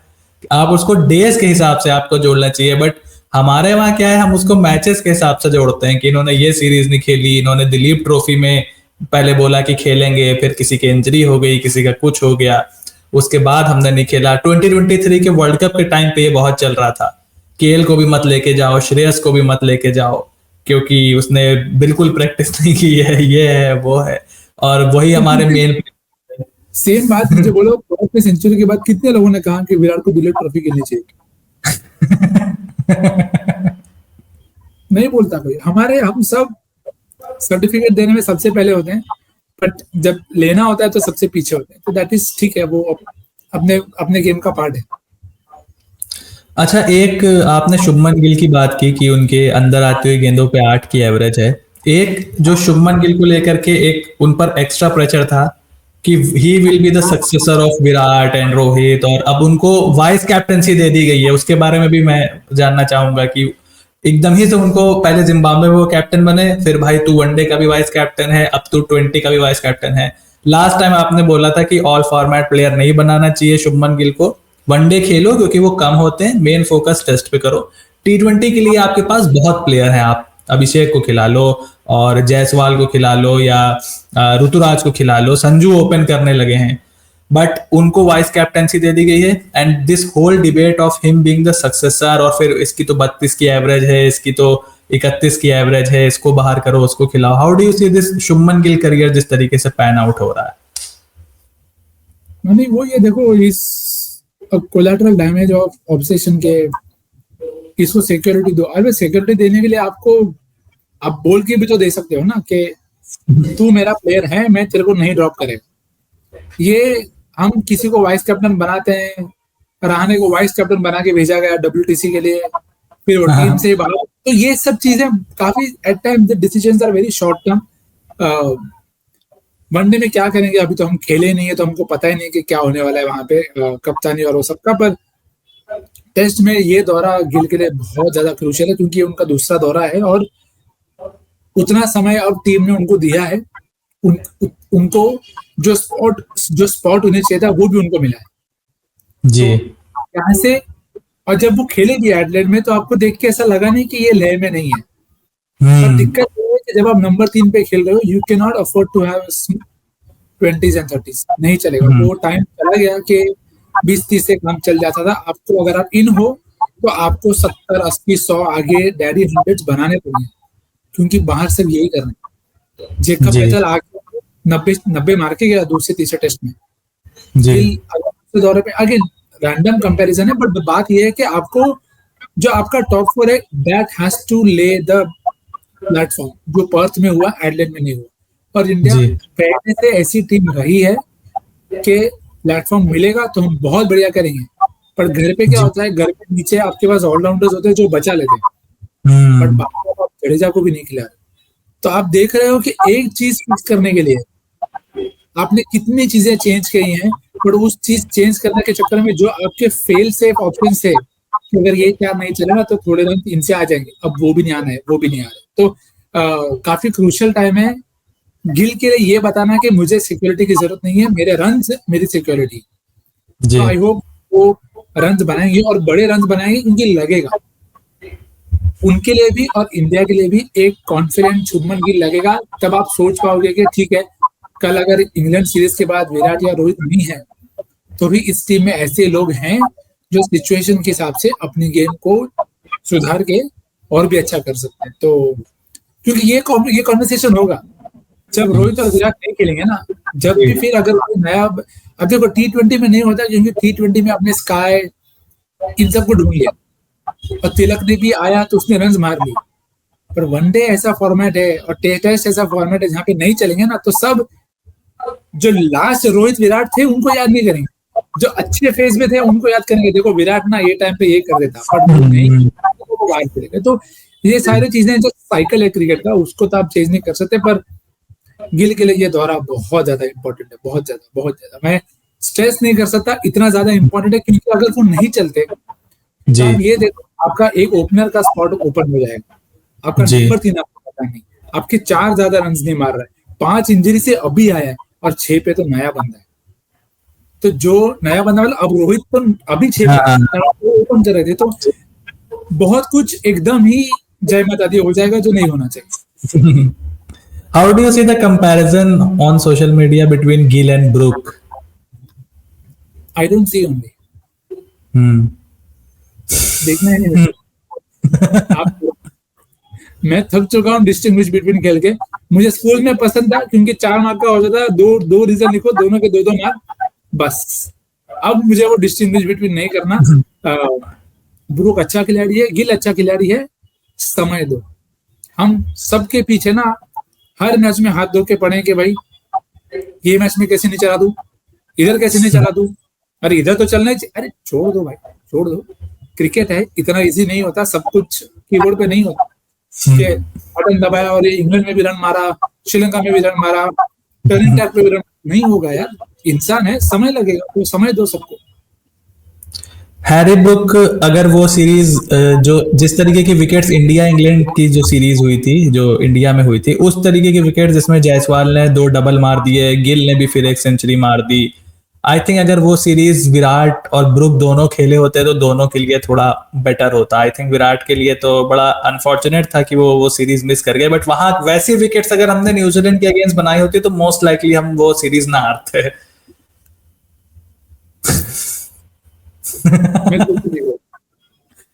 न्यूजीलैंड सीरीज के बारे में कुछ मेरे से सहा नहीं जाता, कुछ मेरे से देखा नहीं जाता, कुछ मेरे से बोला नहीं जाता। बहुत final thing on BGT, do you think any changes before the third test? कुछ होगा चेंज की सेम टीम? नहीं, मेरे हिसाब से बैटिंग में चेंज करने का ऑप्शन बहुत कम है। पिंक बॉल के बेसिस पे जज भी नहीं करना चाहिए। बॉलिंग में हर्षित आपको लगेंगे क्योंकि हिट दैट एक ऑप्शन चाहिए ग्याबा में। अभी तो ग्रास बहुत ज्यादा है, वो ड्रीम हो जाएगी, पर फिर भी थोड़ी ग्रास तो रहेगी। और पेसर्स ने हिस्टोरिकली डोमिनेट किया है ग्याबा में, तो एक ही स्पॉट है शायद अश्विन का, जहां पे आप डिबेट करो कि अगर आप अश्विन को आप यूज नहीं करने वाले लंबी स्पेल के लिए, तो आप उनको खिला क्यों रहे हैं? जी थोड़ा सा सेम क्वेश्चन सुंदर के लिए भी है, तो फिर हाँ आप उसे भी क्यों खिला रहे हैं? और जडेजा, अगर आप जडेजा को देखो, जो टॉप ऑर्डर है उसको तो आप जडेजा डालोगे नहीं। अब नीचे जो बैठा है, जो सिर पे चढ़ के बैठा है, ट्रेविस जी हेड, जी उसको आप जमीन पे जडेजा बॉलिंग कराओगे? नहीं। तो फिर आपको सोचना पड़ेगा कि आपको क्या करना है, क्योंकि इंडिया ने हमेशा देखा है कि जो पांचवा बॉलर है उसका यूसेज बहुत इंपॉर्टेंट है। पहले 2 मैचेस में आपने नीतीश से इतने बॉलिंग नहीं कराई, पर उसका मतलब ये हुआ है कि बाकी तीनों को बहुत बॉलिंग करनी पड़ी। तो नीतीश को ड्रॉप मत करो, अश्विन, सुंदर, जडेजा वाले स्पॉट पे सोच विचार करके ये सोचो कि पहले तो ये सोचो कि ट्रेविस हेड का क्या करेंगे, उसको कितने रन देने हैं तो बता दो, तो हम एक्सपेक्ट भी ना करेंगे ट्रेविस हेड के भाई 4 सेंचुरी तो ठीक है, रन ना बनाए फिर ज्यादा, या वो अकेला रन बनाए। वो अगर होता है तो फिर भी आप सेफ जगह पे होगे, क्योंकि लेकिन अगर आपने रन दे दिया, अभी पहले 2 टेस्ट मैच में आपको क्लियर दिखा है कि अगर बुमराह नए बॉल से विकेट नहीं लेंगे जी तो ऐसे पोजीशन में आप बार बार नहीं आ सकते। तो आकाशदीप का डोर मुझे लगता है खुला रहेगा कि आप उनको खिलाना पड़ेगा, क्योंकि कहीं तो कॉम्प्रोमाइज करना पड़ेगा। या तो आपको अश्विन, जडेजा, सुंदर की बैटिंग छोड़नी पड़ेगी, या तो आपको आकाशदीप के बॉलिंग पे भरोसा देना पड़ेगा, या तो पिछला जो सेटअप था उसमें यूसेज बेटर करना पड़ेगा नीतीश का भी, और प्लानिंग बेटर करनी पड़ेगी। ट्रेविस हेड को हमने जो बॉलिंग करी पिछले मैच में, वो बंदा आपको 2 साल से परेशान कर रहा है। वो मेरे समझ से परे है कि कैसे आप उसको शॉर्ट बॉल, पर अगेन वो तो ऐसा रैंट है जो आप 2019 में सुनते तो भी सही होता, 2023 में सुन रहे हो तो भी सही लग रहा है, 22 में सुन रहे हो तो भी सही लगता है। तो ठीक है, इंडिया की बॉलिंग कभी कभी होती है वैसी। अच्छा, रोहित शर्मा और जसप्रीत बुमराह की कैप्टेंसी के जो कंपैरिजन है, डू यू थिंक कि मेरी एक थ्योरी ये है कि भाई जब आपने T20 वर्ल्ड कप जीत लिया था, that was the high time, आपने T20 से रिटायरमेंट भी अनाउंस कर दी। At that point of time 5 test matches थे हमारे घर पे, अगर आप वहां पर कैप्टेंसी दे देते जसप्रीत बुमराह को ट्रांजिशन के लिए, and you could have played as a batter कि मैं ठीक है इंग्लैंड टूर तक खेलता हूं एज अ बैटर, अपनी बैटिंग पे कॉन्सेंट्रेट करके, और चैंपियंस ट्रॉफी तक मैं 50 ओवर का कैप्टन बना रहूंगा, क्योंकि वो लग्जरी वो डिजर्व भी करते हैं, कम से कम चैंपियंस ट्रॉफी तक तो डिजर्व ही करते थे जब T20 वर्ल्ड कप आपने जिता दिया। ये मेरी एक थ्योरी है कि अगर ऐसा होता, क्योंकि अभी आप फंस गए हो, next year Bumrah will be what 32, फिर आप उसी साइकिल में फंस जाओगे कि अब हम किसको यहां से कैप्टन बनाएं। Do you think this is the fair assessment, it could have been an option, या थोड़ी सी स्ट्रेच हो गई थ्योरी? नहीं, थियरी तो ठीक है, पर दिक्कत वही है कि सबके अपनी अपनी थियरी है। मतलब जैसे आप सोच रहे हो वैसे मैनेजमेंट ने भी कुछ सोचा और जी गिल को वाइस कैप्टन बनाया, फिर राहुल ने कप्तानी भी करी। तो जो जो मैंने पहले कहा, कभी कभी ये चीज आपको दिखती नहीं है कि कौन सक्सेसर है और किसको आप गेम्स दे रहे हो। क्योंकि जब एमएस था, जब आपको पता जी था कि अब एमएस छोड़ रहे हैं, आपको क्लियर पता था कि विराट ही उत्तराधिकारी है, और वो जी क्लियर ग्रूम किया जा रहा था कि ये मेरा ऑप्शन है। जी उसके बाद ये नहीं हुआ। आपको विराट के बाद रोहित के लिए फिर भी व्हाइट बॉल क्रिकेट में क्लियर था कि हाँ चलो विराट के जाने के बाद ये बनेंगे, पर टेस्ट क्रिकेट में कभी आपने वो ग्रूमिंग देखी नहीं, क्योंकि वो शायद उतना लंबा प्लान किया ही नहीं गया था, या तो उनका प्लान कुछ और था। तो इस समय पहली बात तो ना, कैप्टनसी कंपेयर करना अभी बहुत ज्यादा डिफिकल्ट हो गया है, क्योंकि जी पहले दो जो सेटअप थे विराट के और एमएस पे, वहां पे क्लियर था कि ये सारे नतीजे कप्तान ले रहा है। रोहित द्रविड़ या रोहित गंभीर में वो कह पाना मुश्किल है कि ये थोड़ा किसका डिसीजन। जी आपने बहुत रोहित के कप्तानी की भी काफी आलोचना हुई है कि ऐसे कप्तान क्यों हैं, पर वही है कि भाई हर कप्तान सेम नहीं होता। जब विराट कप्तान बने थे तो हमें उनसे भी दिक्कत थी कि एमएस शांत है, आप चिल्लाते क्यों हो। तो अब जब रोहित तो आप कहते हो कि रोहित क्यों नहीं चिल्लाता है, एनर्जी की। अरे आप सब लोगों में सेम चीज नहीं ढूंढ सकते, पर जी मेरे मेरे लिए सिंपल है कि अगर कैप्टेंसी जैसी चीजें हैं वो दिखती कब है, जब ट्रेविस हेड जैसा बंदा चलता है और आपके पास विकल्प नहीं है। तो जी वो एक चीज लगता है कि गंभीर को, रोहित को, सभी को, और इसमें सिर्फ मेरे लिए कैप्टन और कोच जिम्मेदार नहीं है, बॉलर भी जिम्मेदार है। अगर जी आप और मैं ये कह रहे हैं कि विराट को बाहर की गेंद नहीं छूनी चाहिए, तो सिराज को हमें क्यों बोलना चाहिए कि लेग स्टंप पे मत डाल, या हर्षित को हमें क्यों बोलना चाहिए कि तू यहाँ पे मत डाल? ये बात उन्हें भी खुद पता होनी चाहिए, उतने अकाउंटेबल बॉलर भी होने चाहिए। तो जी वो जो कैप्टनसी डिस्कोर्स है वो फेयर है कि इंडियन कैप्टन इतने ज्यादा मैच, अब जब रोहित आए थे तो ये सब कुछ आपको फैक्टर करना पड़ता है कि जब आप आते हो तो जब जो आवाज होता है वो क्या होता है। जब विराट नहीं चल रहे थे तो इतना सारा आवाज हो गया था कि अगर आप कप्तान चेंज कर दोगे तो सब कुछ ठीक हो जाएगा। पर अब जब वो करके ठीक नहीं हुआ तो अगर आप एक्सपेक्ट करोगे कि लोग ना बोले, वो नहीं होने वाला, क्योंकि आप ही ने चिल्ला के सबको बोला कि कप्तान की प्रॉब्लम। तो अब जब ये कप्तान अगर नहीं चल रहा तो लोग बोलेंगे। अब आपका काम ये है कि आप जैसे पर्थ में जीते थे ऐसे you are able to conjure something good. अब वो ये कि इसमें न्यूजीलैंड की सीरीज भी रहेगी जहन में। वो मेरे को लगता है जब हम कभी रोहित रिटायर होकर बात करेंगे, I think one day he will open up and से कि जो न्यूजीलैंड की सीरीज की हार थी वो काफी ज्यादा कॉन्फिडेंस डेंट कर गई उनका, क्योंकि वो आपको दिखा है in the time after that 49 भी ऑल आउट, 46 भी ऑल आउट हुए ना, तो वो बाहर आके बोले कि चलाओ तलवार। तब भी उन्होंने भी ऐसा नहीं सोचा रहेगा कि, और देखो ये हम मजाक नहीं उड़ा रहे उनका, हम बस एक माइंडसेट बता रहे हैं कि उन्हें भी ऐसा था कि ये बार बार तो नहीं होगा, हम सीरीज नहीं हार जाएंगे, हम बुरा खेले हैं आज वो बराबर है, पर हम सीरीज तो नहीं हारेंगे यार। पर वो हो जाना और फिर पर्थ आप मिस कर रहे हो, वो तो अब देखो पर्सनल रीजन से वहां पे कुछ बोल के पॉइंट नहीं। बट एडलेड में जैसी आपकी कप्तानी रही, अब कप्तानी भी देखो सेकंड पॉइंट ये हो जाता है कि कहाँ पे जज करते हो, कि अगर आपको दिख रहा है कि बॉलर सारे वाइड डाल रहे हैं तो ये काम कप्तान का भी है, कोच का भी है, मोनी मोगल का भी है कि भाई आप जाके बताएं कि भाई बहुत ज्यादा वाइड बॉलिंग हो रही है, थोड़ा स्टंप पे डालें। क्योंकि जब वो बात रात को हुई तो अगले दिन सुबह तो आपको बराबर स्टंप मिला। तो ये सारी छोटी छोटी चीजें हैं जो सब कुछ फैक्टर करती है कि अश्विन अवेलेबल नहीं था शायद काफी समय तक बॉलिंग करने के लिए, तो बहुत सारे फैक्टर्स हैं। और यहाँ पे ना मैं बस खाली ऑनेस्ट एडवाइस नहीं सजेशन दूंगा कि कभी कभी ना हमारा जो बोर्ड है या थिंक टैंक है ये चीजें बाहर नहीं लाता।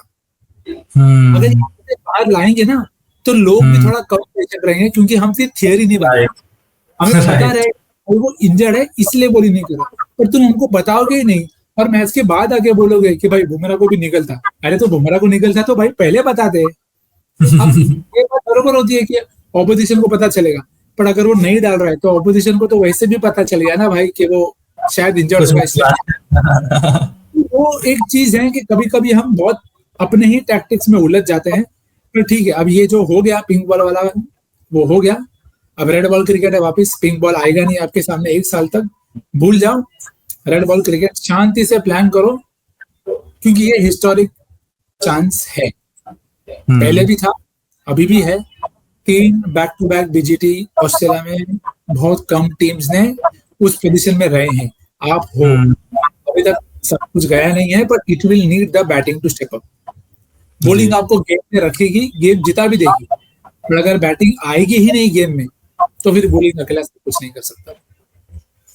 आई थिंक केएल राहुल की जो टेस्ट क्रिकेट में इनकंसिस्टेंट जो वो रहे हैं, उससे टीम के जो मैनेजमेंट था उसका प्लान सारा चौपट हो गया। Otherwise he was the logical successor, अगर वो टेस्ट के एक अच्छे प्लेयर होते, कंसिस्टेंटली रन बना रहे होते तो शायद।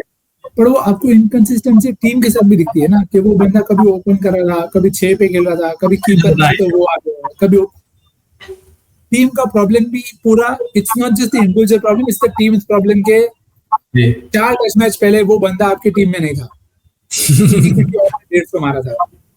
पर अब जब वो बंदा, अब वो उसके बारे में तो कोई बात ही नहीं कर रहा कि सरफराज क्यों नहीं खेल रहा, क्योंकि हमने अज्यूम ही कर लिया कि सरफराज तो चलेगा ही नहीं ऑस्ट्रेलिया में, पर जो है वो काम। तो ये सारी चीजें, एक होता है ना जो मैंने शुरू में कहा, हम परसेप्शन पे ज्यादा चलते हैं, जो कि ठीक है होना भी चाहिए, बट वो सोच ही रहे हो तो सब तरह से सोचो, सिर्फ एक तरह से मत सोचो वैसा। सो लेट्स होप कि 3rd टेस्ट से वापसी होगी इंडियन टीम की। And the final topic of the day भाई, आने वाला टाइम है, तो 2 महीने रह गए, ना डेट है, ना शेड्यूल है, ना वेन्यू है, ना टीम्स का कुछ पता है। Champions trophy 25, do you think this is the, मैंने ऐड देखा लेकिन स्टार पे आज, आई डोंट थिंक इसके पहले कभी हमने ऐड देखा था तो आई थिंक कोई नतीजा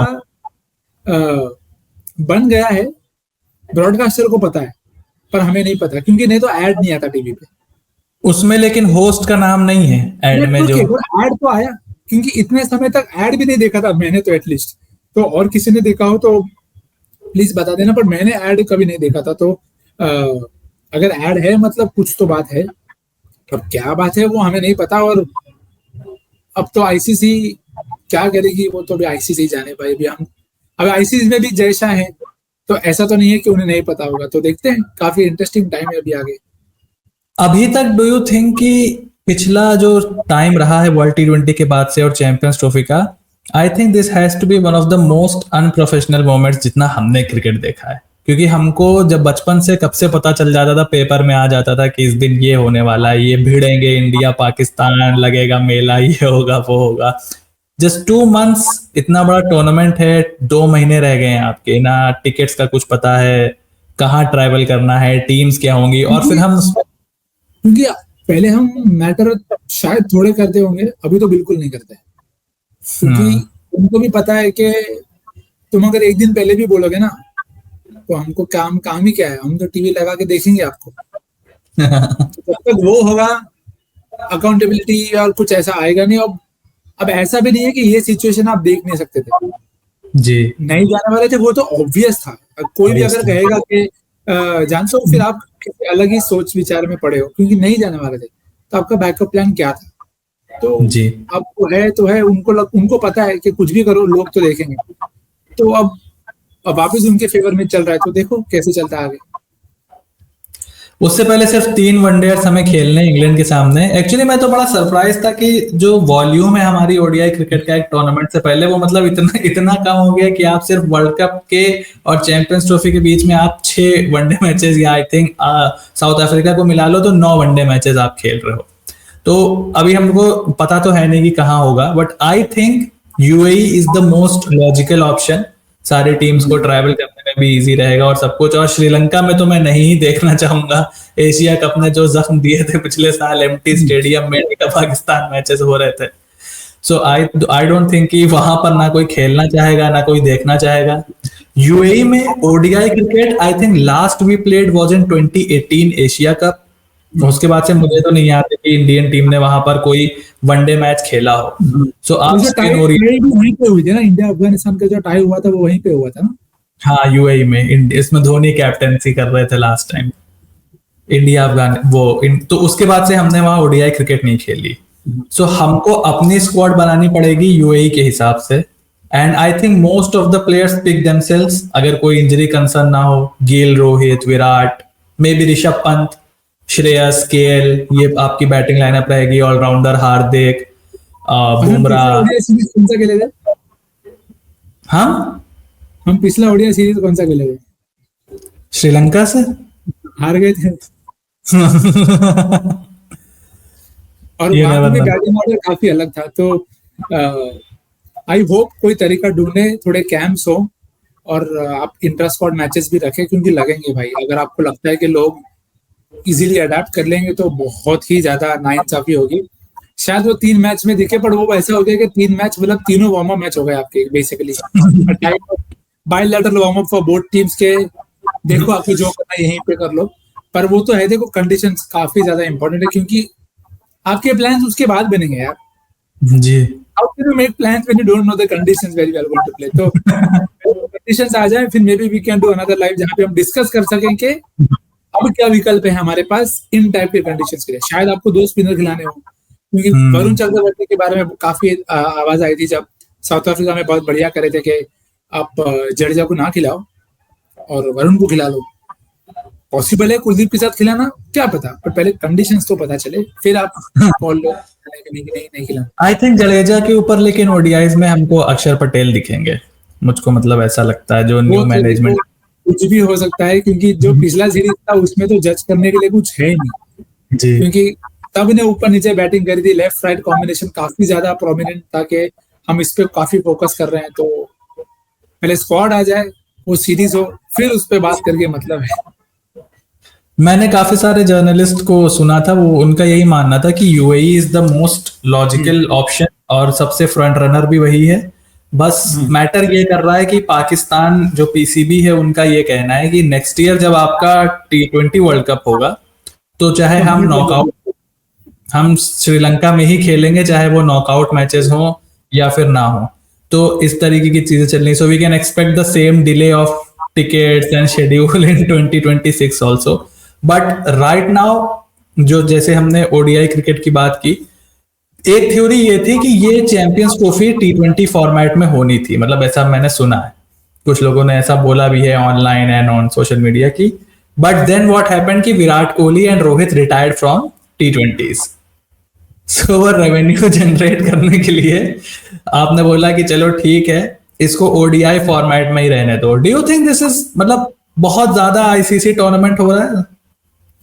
बहुत ज्यादा आईसीसी टूर्नामेंट है, ये पता चल रहा है कि पैसा चाहिए भाई, पैसा चाहिए। बाकी फिर सब, और किससे पैसा मिलेगा? इस चीज से पैसा मिलेगा, कौन खेलेगा ये, क्योंकि आपको ये भी याद रखना है इवेंचुअली टिकट बेचनी है, और हमने वैसा कल्चर बना के रखा है कि हम टिकट्स लोगों के नाम पे ही बेचते हैं। तो वो जब तक चेंज नहीं होगा बहुत डिफिकल्ट है। और ये गलत सही का तो बात ही नहीं, क्योंकि हम आइडियल वर्ल्ड में रहते नहीं, तो आइडियल एक्सपेक्टेशंस भी नहीं होनी चाहिए। तो सरप्राइज नहीं हूं मैं कि वो ऐसे जा रहा है, पर मैं बस ये, जैसे आपने कहा, ये एक्सपेक्ट करता हूँ कि थोड़ा जल्दी पता चले, क्योंकि ये सभी टीम के लिए फेयर नहीं है, क्योंकि आप ये प्लान ही नहीं कर पाओगे कुछ कि किसको रखना है, किसको नहीं रखना है, कौन से ऑप्शंस ट्राई करने हैं। तो आईसीसी हर साल टूर्नामेंट करे, मेरे को उससे दिक्कत नहीं है, बट थोड़ा स्पेस्ड आउट कर दो, थोड़ा इन्फॉर्मेशन पहले दे दो, और कहीं पे भी हो तो पहले दो। ऐसा ना हो कि सब कॉन्टिनेंट में है तो ही डिले हो, ऐसा भी नहीं होना चाहिए। सभी जगह के लिए सेम रखें आप, और इन्फॉर्मेशन क्लियरली पहले से एडवांस में सबके पास रहे, ताकि सभी लोग प्लान कर सकें कि भाई। और मुझे लगता है शायद इस चैंपियंस ट्रॉफी के इस सारे जो टाइम चल रहा है, शायद इसमें वो नतीजा आ जाएगा कि अगले कुछ जो टूर्नामेंट है उसमें क्या होने वाला है। क्योंकि जैसे आपने कहा, वो एक कंडीशन रखी गई है कि अगर इस बार हाइब्रिड हुआ तो हर बार हाइब्रिड होना चाहिए। तो जो भी अभी जो डिसाइड होगा वही आगे फॉलो होगा। तो पहले अभी जो डिसाइड हुआ वो तो पता चले। So on that note, I think almost सारे टॉपिक्स हम लोग ने यहाँ पे कवर कर लिए हैं। निखिल भाई, any final thoughts before the third test, और कैसा लगा आपको, एक्सपीरियंस कैसा रहा कुछ? नहीं, क्रिकेट बात करने का तो हमेशा मजा आता है यार, और जो भी कहा है काफी एकदम निष्पक्षता से कहा है, कोई बायस नहीं है, ना कोई हमारा एजेंडा है भाई। बस क्रिकेट पे बात कर रहे हैं, बात करना अच्छा लगता है तो प्लीज सर को आप फॉलो कर लीजिएगा, चैनल को सब्सक्राइब तो कर दिया होगा, तो कंटेंट होपफुली हम, अगर आपका प्यार रहा तो हम ज्यादा कंटेंट कर पाएंगे। तो please, thank you so much for having me. Also Nikhil भाई को आप सोशल मीडिया पे जाकर के फॉलो कर सकते हो। निखिल भाई 100 के हो गए ट्विटर पे आपके? बस थोड़ी दूर थोड़ी दूर है, तो भाई जाकर के जो भी देख रहा है 100 के करवा दो। I am sure you will not regret it, and I think we'll have to see कि अब मंडे नाइट लाइव में अगला टॉपिक क्या आने वाला है। होपफुली तब तक चैंपियंस ट्रॉफी की डेट भी मैंने ये सुना है कि शायद मंडे तक आ जाएगी, या मंडे को आ सकती है। वीकेंड का कुछ तो है, पर अब देखते हैं। अभी रात में 11 बजे डेट आएगी, 10:30 बजे टीम आएगी, डिनर करके बैठो, पता चलता है टीम आ गई, फिर उसकी पूरी वीडियो शूट करनी पड़ती है।